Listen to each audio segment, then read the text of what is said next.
Hi friends. మౌనికను హత్య చేసి ఆమె బాడీని ముక్కలు చేసి 3 పార్ట్లుగా విభజించి ఫ్రిడ్జ్‌లో దాచిపెట్టిన కేసు మీకు గుర్తుంది కదా! విశాఖ గాజువాకలోని ఎల్బీ నగర్‌లో జరిగింది. ఇది దేశవ్యాప్తంగా ఎంత సంచలనం రేపిందో మనం చూసాం. పోలీసులు అడిగిన అన్ని క్వెషన్స్‌కి కూడా రవీంద్ర ఓపెన్‌గా ఆన్సర్స్ చెప్పేశాడు. ఏమాత్రం పశ్చాత్తాపం కూడా అతని కళ్ళల్లో కనిపించలేదు అంటూ మనం అతని కన్ఫెషన్ రిపోర్ట్ గురించి మాట్లాడుకున్నాం. అయితే ఆ కన్ఫెషన్ మొత్తం తప్పుల తడక అని నిర్ధారించారు పోలీసులు. అసలు హత్య జరిగింది రవీంద్ర నివాసంలో కాదట. రవీంద్ర స్నేహితుడి ఇంటికి మౌనికను తీసుకుని వెళ్లి అక్కడ ఆమెను చంపేశాడు. ఆ డెడ్ బాడీని సూట్ కేసులో పట్టుకుని మళ్ళీ తన ఇంటికి తీసుకొచ్చాడు. ఇది అక్కడ జరిగిన విషయం.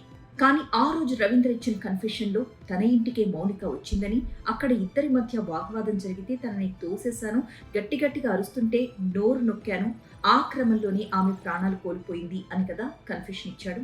కానీ అసలు విషయం ఇది కాదు. రవీంద్ర స్నేహితుడు ఇంట్లో లేని సమయాన్ని చూసుకుని మౌనికని అక్కడికి పిలిపించాడు. అక్కడే తనని హత్య చేసి, ముక్కలు చేసి అక్కడి నుంచి ఆ బాడీ పార్ట్స్‌ని తీసుకువెళ్ళి వేరు ప్లేసెస్‌లో పడేయాలి అన్నది అతని ప్లాన్. అయితే చంపేసిన తర్వాత స్నేహితుడికి ఫోన్ చేసి చెప్పాడట రవీంద్ర.